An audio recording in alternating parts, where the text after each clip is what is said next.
నా తెలంగాణ కుటుంబ సభ్యులందరికీ నమస్కారాలు। आज देश में जो अभी मैंने टीवी पे देखा 2024 के लोकसभा चुनाव का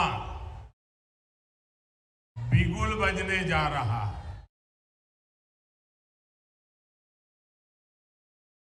टीवी वाले बताते हैं कि अब से कुछ ही देर बाद दिल्ली में चुनाव की तारीखों का ऐलान हो जाएगा। लेकिन मेरे प्यारे भाइयों बहनों, तारीखों के औपचारिक ऐलान के पहले ही देश की जनता ने, देश ने नतीजों का ऐलान कर दिया है। देश ने घोषणा कर दी है, अब की बार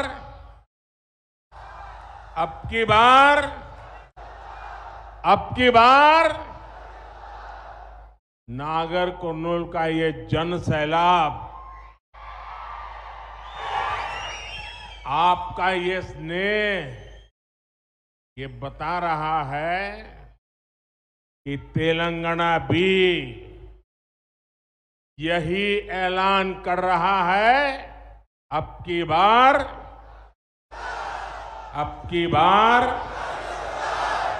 और साथियों, कल इसकी एक प्रचंड झलक मैंने मल्काजगिरी में भी देखी है। वहां जिस तरह लोग सड़कों पर उतरकर भाजपा का समर्थन कर रहे थे,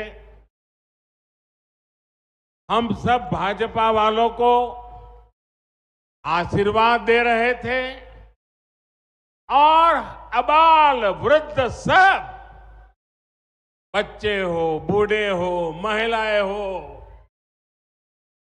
मैं सच बताता हूं, कल शाम का वो नजारा अद्भुत था।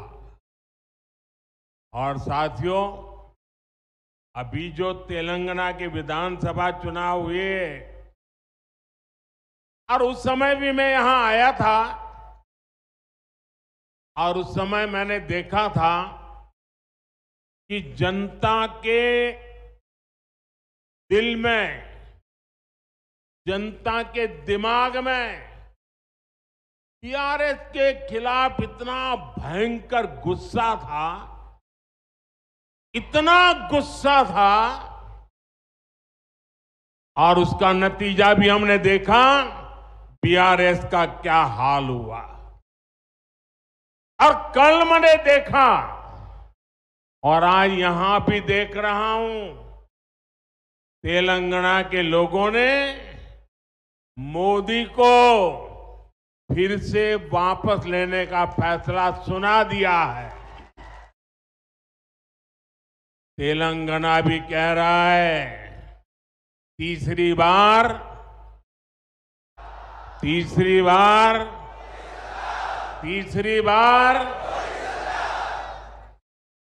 నా తెలంగాణ కుటుంబ సభ్యులందరికీ నమస్కారాలు అన్న తెలుగు సంబోధనతో మాననీయ ప్రధానమంత్రి ప్రారంభించారు। నేడు దేశంలో నా మిత్రులారా, దీనికి సంబంధించిన ఒక అద్భుత దృశ్యాన్ని నిన్న సాయంత్రం నేను మల్కాజ్గిరిలో చూశాను। అక్కడ ప్రజలు రోడ్ల మీదకు వచ్చారు, రహదారుల మీదకు వచ్చారు, కూడళ్ల మీదకు వచ్చారు, బీజేపీని ఆశీర్వదించేందుకు అద్భుతమైనటువంటి దృశ్యాన్ని చూపించారు। బాలలు, వృద్ధులు, పిల్లలు, తల్లులు అందరూ రోడ్ల మీదకు వచ్చారు। వాళ్ళందరూ కూడాను ఈ భారతీయ జనతా పార్టీ పట్ల తమ మద్దతును ప్రకటించారు. ఇది నేను కళ్ళారా చూశాను. ఇక ఇటీవలే తెలంగాణ విధానసభ ఎన్నికలు జరిగినాయి. అందులో ఈ ప్రజల యొక్క గుండెల్లో, హృదయాల్లో, మనస్సుల్లో టీఆర్ఎస్ పట్ల, బీఆర్ఎస్ పట్ల ఉన్నటువంటి కోపాన్ని నేను చూడగలిగాను. నేను కూడా చూశాను. నిన్న కూడాను అదే చూడగలిగాను. నేను ఇక్కడ కూడా అదే చూస్తున్నాను. తెలంగాణలో ఉన్నటువంటి ప్రజలు నిర్ణయించుకున్నారు, మోదీని మరొక్కసారి విజయం దిశగా తీసుకుని వెళ్ళాలని చెప్పి నిర్ణయం తీసుకున్నారు. తెలంగాణ కూడా చెబుతోంది तीसरी बार मोदी सरकार అని చెప్తోంది. आप इतना बढ़िया ट्रांसलेशन करते हैं, अगर 10 दिन आप मेरे साथ रहे तो मुझे तेलुगु आ जाएगा.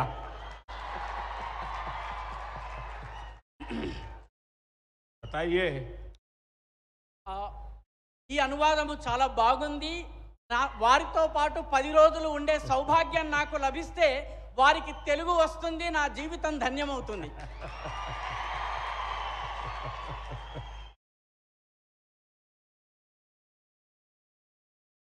साथियों,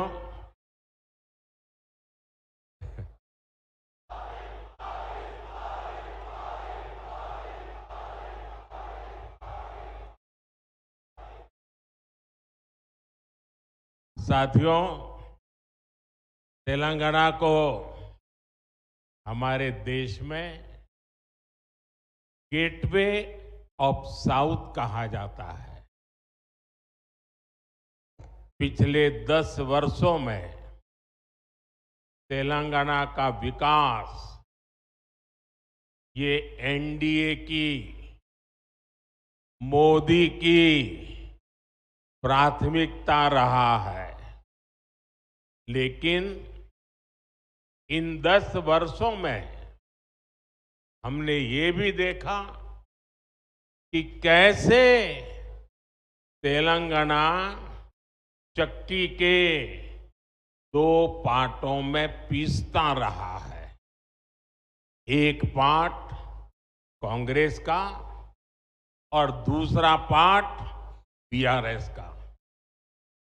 कांग्रेस और बीआरएस ने मिलकर तेलंगाना के विकास के हर सपने को चकनाचूर कर दिया है.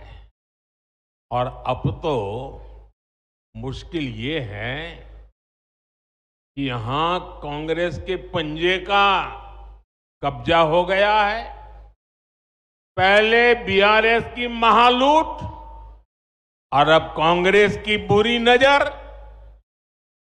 ये वैसे ही हालत है जैसे कि कुएं से निकले, खाई में गिरे.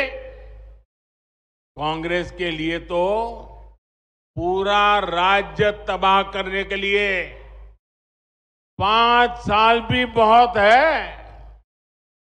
जब यहां ज्यादा संख्या में बीजेपी सांसद चुन करके आएंगे तो कांग्रेस को भी अपनी मनमानी करने में बहुत मुश्किल होगा.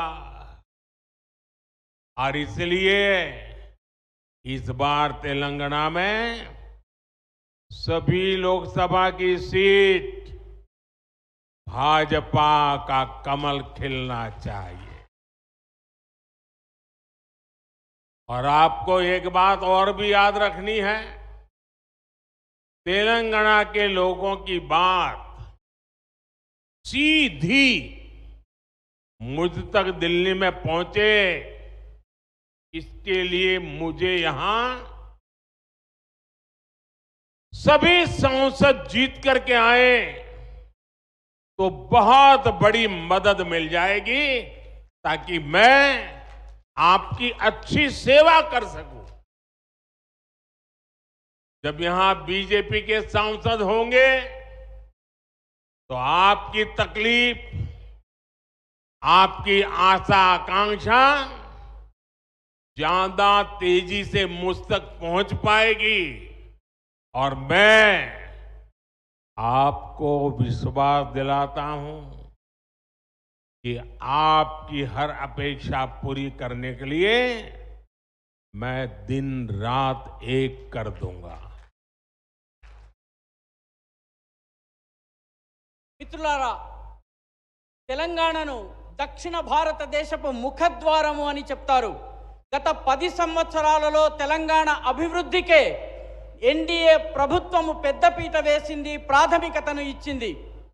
కానీ గత 10 ఏళ్లలో మనం చూశాము, తెలంగాణ విసురురాయి యొక్క 2 రాళ్ల మధ్య ఇరుక్కుపోయి ఇబ్బంది పడింది. ఒక రాయి విసురురాయి యొక్క ఒక రాయి కాంగ్రెస్ పార్టీ, రెండవ రాయి బీఆర్ఎస్. కాంగ్రెస్ బీఆర్ఎస్ ఈ రెండు కలిసి తెలంగాణ అభివృద్ధికి సంబంధించిన ప్రతి కలను పొడి పొడి చేసేశారు, సర్వనాశనం చేసేశారు. ఇప్పుడు సమస్య ఏంటంటే కాంగ్రెస్ యొక్క దుష్ట పిడికిలి చేతిలోకి ఈ రాష్ట్రం వెళ్ళింది. అప్పుడు బీఆర్ఎస్ మహా లూటీకి పాల్పడింది. ఇప్పుడు కాంగ్రెస్ యొక్క దుష్ట దృష్టి మన మీద, చెడు దృష్టి మన మీద పడింది. ఇప్పుడు మన పరిస్థితి గొయ్యిలో నుంచి బయటకు వస్తే నుయ్యిలోకి వెళ్ళాము, పొయ్యిలో నుంచి బయటకు వస్తే పెనంలోకి వెళ్ళాము. కాంగ్రెస్ ఈ రాష్ట్రాన్ని మొత్తము సర్వనాశనం చేయడానికి 5 సంవత్సరాలు కూడా పట్టదు. కాబట్టి ఇక్కడ అత్యధిక సంఖ్యలో భారతీయ జనతా పార్టీకి చెందిన ఎంపీలను గెలిపించాలి. అప్పుడు కాంగ్రెస్ పార్టీ యొక్క ఇష్టారాజ్యం చేయడానికి వీలుండదు. అన్ని చోట్ల కూడా కమలము గనక వికసించినట్లయితే మనము కాంగ్రెస్ పార్టీ యొక్క ఆట సాగకుండా ఉంటుంది. మరొక్క విషయాన్ని మనము గుర్తుంచుకోవాలి. తెలంగాణలో ఉన్నటువంటి ప్రజల యొక్క మాట నాకు నేరుగా ఢిల్లీలో ఉన్న నాకు చేరాలన్నట్టయితే ఇక్కడ అన్ని సీట్లలోనూ భారతీయ జనతా పార్టీకి చెందినటువంటి ఎంపీలు విజయం సాధించాలి. భారతీయ జనతా పార్టీ యొక్క ఎంపీలు గనక ఉన్నట్లయితే మీ కష్టాలు, కన్నీళ్లు, మీ ఆశలు, మీ ఆకాంక్షలు వీలైనంత వేగంగా నా దగ్గరికి వస్తాయి. నేను మీ కోసము పగలు రాత్రి ఒకటి చేసి పని చేస్తానని చెప్పి ఈ సందర్భంగా వాగ్దానం చేస్తున్నాను. साथियों, जिस कांग्रेस ने 7 दशकों में 7 डेकेड देश को झूठ और लूट के सिवा कुछ नहीं दिया, वो तेलंगाना का विकास कभी भी नहीं कर सकती। आप मुझे बताइए, कांग्रेस ने दशकों तक देश में गरीबी हटाओ का नारा दिया, लेकिन गरीब के जीवन में कोई बदलाव आया क्या? कांग्रेस ने एससी, एसटी, ओबीसी को वोट बैंक के तौर पर इस्तेमाल किया, लेकिन इस समाज के हालात सुधरे क्या? बदलाव तब आया जब देश ने मोदी को पूर्ण बहुमत का आशीर्वाद दिया और मोदी को आपकी सेवा करने का मौका दिया, क्योंकि बदलाव की एक ही गारंटी है, मोदी की गारंटी।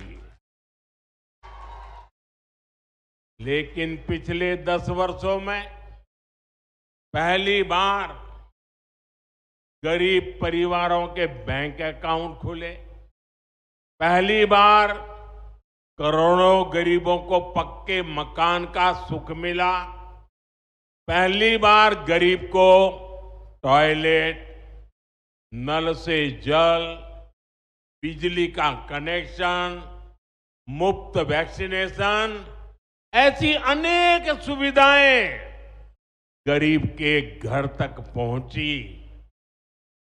पहली बार लाखों गांवों ने रात में बिजली का उजाला देखा। इसी बदलाव का परिणाम है कि पिछले 10 वर्षों में पहली बार 25 करोड़ लोग गरीबी से बाहर आए हैं। ऐसा ही तेज बदलाव हम सबको मिलकर तेलंगाना में भी लाना है। మిత్రులారా, కాంగ్రెస్ 7 దశాబ్దాలుగా ఈ దేశంలో झूठ और लूट, మోసము, దోపిడీ ఈ రెండిటి తప్ప మూడవ పని చేయలేదు. కాబట్టి ఆ పార్టీ తెలంగాణను అభివృద్ధి చేయలేదు. మీరు నాకు చెప్పండి, కాంగ్రెస్ దశాబ్దాల కొద్దీ గరీబీ హటావో, పేదరికాన్ని నిర్మూలిస్తామని చెప్పింది. కానీ పేదల జీవన ప్రమాణాలు మెరుగుపడ్డాయా? కాంగ్రెస్ ఎస్సీ, ఎస్టీ, ఓబీసీలను ఓటు బ్యాంకుగా చూపించి ఉపయోగించుకుంది. కానీ వారి జీవితాలు మెరుగుపడ్డాయా? మార్పు ఎప్పుడొచ్చిందంటే, మార్పు మోదీకి మీరు పూర్తి మెజారిటీని ఇచ్చి ఆశీర్వాదం ఇచ్చినప్పుడు మాత్రమే, సేవ చేసేటటువంటి అదృష్టాన్ని కలిగించినప్పుడు మాత్రమే వచ్చింది. ఎందుకంటే మార్పుకి ఉన్న ఏకైక గ్యారంటీ ఏమిటంటే అది మోదీ గారి యొక్క గ్యారంటీ. గత 10 సంవత్సరాల్లో మొట్టమొదటిసారి పేద కుటుంబాలు బ్యాంక్ అకౌంట్ని తెరుచుకోగలిగాయి. మొట్టమొదటిసారి కోట్ల మంది పేదలకు సొంత ఇళ్ల ఆనందం లభించింది. మొట్టమొదటిసారి టాయిలెట్ లభించింది. నల్లా నుంచి నీళ్ళొచ్చాయి. విద్యుత్ కనెక్షన్ వచ్చింది. ఉచితంగా వ్యాక్సినేషన్, టీకాలు ఇవ్వడం జరిగింది. ఈ సదుపాయాలన్నీ లభించాయి. మొట్టమొదటిసారి లక్షలాది గ్రామాల ప్రజలు విద్యుత్ వెలుగుల్ని చూడగలిగారు. ఈ మార్పు యొక్క పరిణామ స్వరూపంగానే గత 10 సంవత్సరాల్లో మొట్టమొదటిసారి 25 కోట్ల మంది ప్రజలు పేదరికం నుంచి బయటకు రాగలిగారు. ఇటువంటి వేగవంతమైన మార్పును తెలంగాణలో కూడా మనము తీసుకుని రావాలి. साथियों, मोदी को आपसे वोट लेकर अपने परिवार के लोगों के लिए कुर्सी और अपने परिवार के लोगों के लिए बैंक बैलेंस की व्यवस्था नहीं करनी है। मोदी का तो परिवार 140 करोड़ देशवासी है और न ही मोदी को कुर्सी पर बैठ करके सत्ता सुख भोगना है। 23 साल से पहले मुख्यमंत्री के रूप में और अब प्रधानमंत्री के रूप में आपने मुझे सेवा का मौका दिया है। मैंने एक दिन भी मेरे लिए कभी उपयोग नहीं किया है।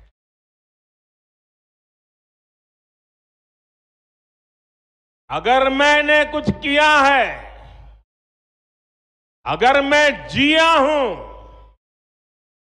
अगर मैं दिन रात काम करता रहा हूं, तो वो सिर्फ और सिर्फ मेरे 140 करोड़ परिवारजनों के लिए। इसलिए मोदी की गारंटी का मतलब होता है गारंटी पूरी होने की गारंटी।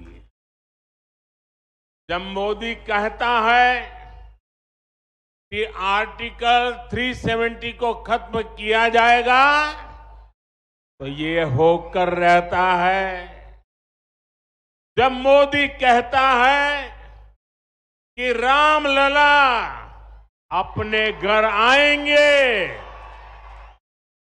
तो ये होकर रहता है। जब मोदी कहता है कि हमारी अर्थव्यवस्था मजबूत होगी, तो भारत दुनिया की सबसे तेज गति से बढ़ने वाली अर्थव्यवस्था बन जाता है। यही तो है मोदी की गारंटी।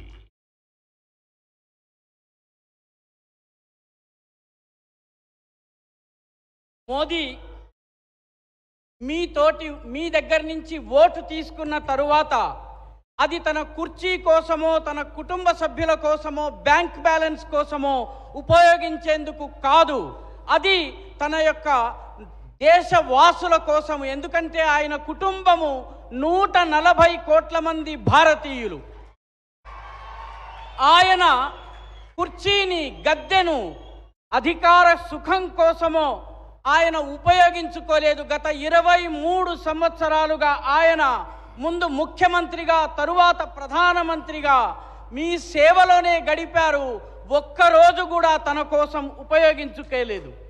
బ్రతికినటువంటి ప్రతిరోజు రాత్రి పగలు 140 కోట్ల మంది భారతవాసుల తన కుటుంబం కోసమే ఆయన పనిచేశారు. అందుకే మోదీ ఇచ్చే గ్యారంటీ అంటే గ్యారంటీ పూర్తిగా అమలయ్యేటటువంటి గ్యారంటీ. అందుకే మోదీ గనక ఆర్టికల్ 370 తొలగిస్తామని చెప్పినట్టయితే అది తొలగిపోతుంది. మోదీ గనక రామ్లలా తన భవ్య దివ్య మందిరంలో స్వగృహంలో ప్రవేశిస్తాడని చెబితే అది అయి తీరుతుంది. మోదీ ఈ ఆర్థిక వ్యవస్థ బలోపేతం అవుతుందని చెబితే భారత్ ప్రపంచంలోనే అన్నిటికన్నా వేగవంతంగా అభివృద్ధి చెందేటటువంటి ఆర్థిక వ్యవస్థగా మారుతుంది. ఇదే మోదీ యొక్క గ్యారంటీ. साथियों, हमारी सरकार की योजनाओं का लाभ तेलंगाना के जन जन तक पहुंचे, इसके लिए हमने दिन रात काम किया है। हमने तेलंगाना के गरीबों के लिए 1 करोड़ बैंक अकाउंट खोले हैं। ये मैं पूरे देश की बात नहीं बता रहा हूं, ये मैं हमारे तेलंगाना की बात बता रहा हूं। तेलंगाना के 1,50,00,000 से ज्यादा लोगों का बीमा किया गया है, और वो भी सिर्फ 20 रुपये सालाना के प्रीमियम पर, यानी एक चाय की कीमत से भी कम। तेलंगाना के 67 लाख से ज्यादा छोटे उद्यमियों को मुद्रा लोन का लाभ मिला है। तेलंगाना के 80 लाख से ज्यादा लोगों को आयुष्मान भारत योजना के तहत हेल्थ इंश्योरेंस का लाभ मिला है। यहां के परिश्रमी मादिगा समुदाय को सशक्त बनाने के प्रयास भी हमने शुरू किए। ये प्रयास जारी रहेंगे, और ये भी मोदी की गारंटी है। మా ప్రభుత్వం యొక్క ప్రణాళికలను, యోజనలను, దాని లాభాన్ని తెలంగాణ ప్రజలకు లభించేందుకు, ప్రతి వ్యక్తికి అవి చేరేందుకు మా ప్రభుత్వము పగలు రాత్రి పనిచేసింది. తెలంగాణలో ఉన్నటువంటి పేదల కోసము 1 కోటికి పైగా బ్యాంక్ అకౌంట్లను తెరవడం జరిగింది. తెలంగాణలోని 1,50,00,000కు పైబడి ప్రజలకు ఆరోగ్య బీమా చేయించడం జరిగింది, కేవలం ఏడాదికి 20 రూపాయల ప్రీమియంతో. అంటే చాయ్ కన్నా కూడా తక్కువ ఖరీదుతో ఆరోగ్య బీమా లభించింది. తెలంగాణలోని 67 లక్షలకు పైబడి చిన్న వ్యాపారులకు ముద్రా లోన్లు లభించాయి. తెలంగాణలోని 80 లక్షలకు పైబడిన వ్యక్తులకు ఆయుష్మాన్ భారత్ పథకంలో అంతర్భాగంగా ఆరోగ్య బీమా లభించింది.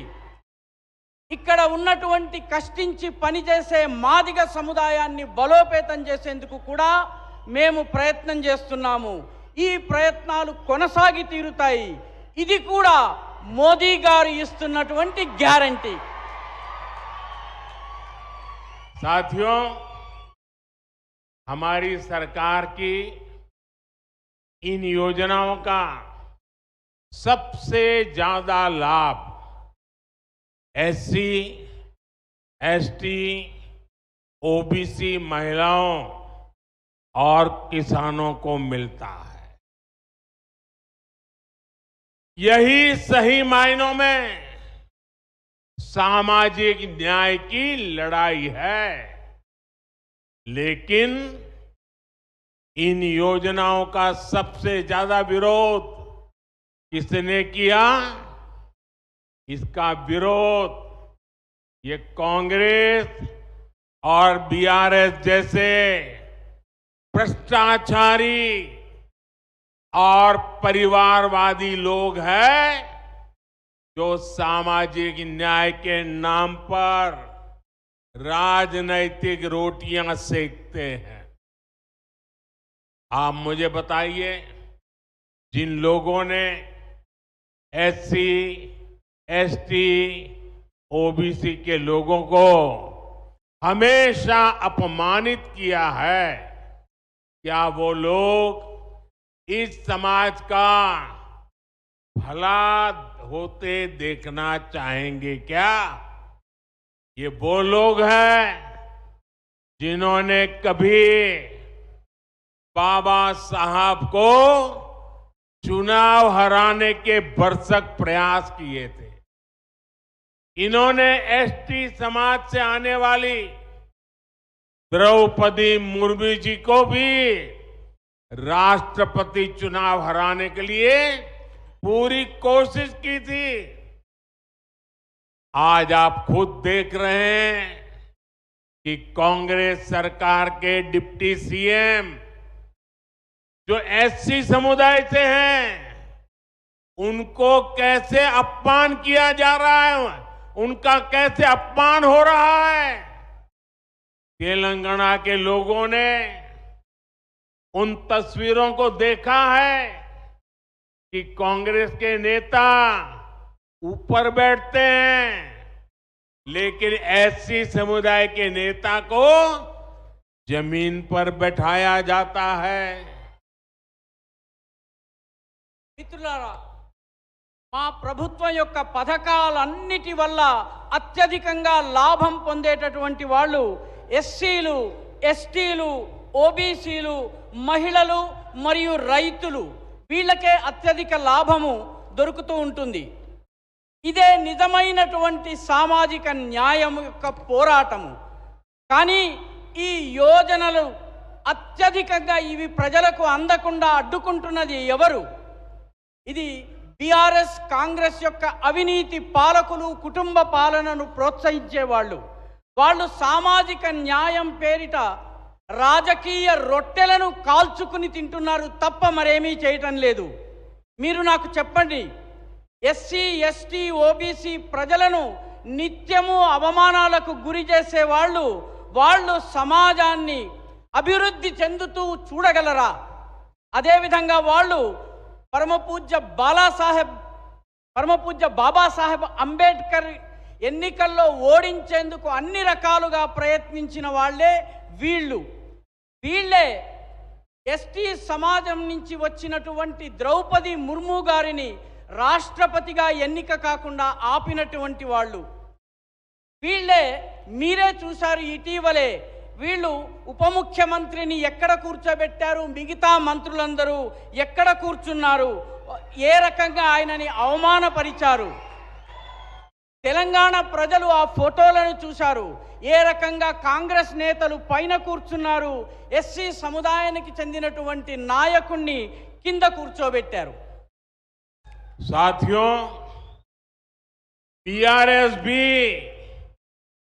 कांग्रेस के ही नक्शे कदम पर चलने वाली पार्टी है। केसीआर तो कहते हैं कि भारत को नए संविधान की जरूरत है। क्या ये बाबा साहब को, डॉक्टर बाबा साहब आम्बेडकर को अपमानित करने का कृत्य है कि नहीं है? क्या वो बाबा साहब को अपमानित करते हैं कि नहीं करते हैं? केसीआर ने दलित बंधु योजना से दलितों को धोखा दिया, जिसमें कैसी कैसी चालाकियां की गई थी, कैसी कैसी कमियां रखी गई थी। आंख में धूल झोंकने का ये नया तरीका उन्होंने खोजा था। बीआरएस ने वादा किया था कि तेलंगाना का पहला सीएम एससी समुदाय से होगा, लेकिन ये वादा भी पूरा नहीं किया गया। మిత్రులారా, టిఆర్ఎస్ కూడా కాంగ్రెస్ యొక్క అడుగుజాడల్లోనే నడిచేటటువంటి పార్టీ. కేసీఆర్ భారతదేశపు రాజ్యాంగాన్ని మార్చేయాలని చెప్తున్నారు. ఇది బాబాసాహెబ్ అంబేద్కర్ యొక్క బాబాసాహెబ్ అంబేద్కర్ని అవమానించడం కాదా? కేసీఆర్ దళిత బంధు యోజన ద్వారా దళితులను మోసం చేశారు. ఈ పథకంలో అనేక లోపాలున్నాయి. దళితుల కళ్ళలో దుమ్ము కొట్టారు. టిఆర్ఎస్ తెలంగాణ ప్రజలకు మొట్టమొదటి ముఖ్యమంత్రిగా, షెడ్యూల్డ్ కులాలకు చెందిన వ్యక్తిని మొట్టమొదటి ముఖ్యమంత్రిగా చేస్తానని చెప్పింది. కానీ ఆ వాగ్దానాన్ని నిలబెట్టుకోలేదు. साथियों, परिवारवादी पार्टियों में भ्रष्टाचार की पार्टनरशिप सबसे मजबूत होती है। कांग्रेस और बीआरएस दोनों घोटालों के पार्टनर है। कांग्रेस ने 2G घोटाला किया था, बीआरएस ने पानी में भ्रष्टाचार किया, सिंचाई घोटाला कर दिया। कांग्रेस और बीआरएस दोनों भूमाफिया को सपोर्ट करते हैं। वैसे बीआरएस तो राज्य से बाहर जाकर दूसरे कट्टर भ्रष्टाचारी दलों से भी पार्टनरशिप करके बैठी हुई है। उसका ये सच भी हर रोज सामने आ रहा है। कोई भ्रष्टाचारी बचेगा नहीं।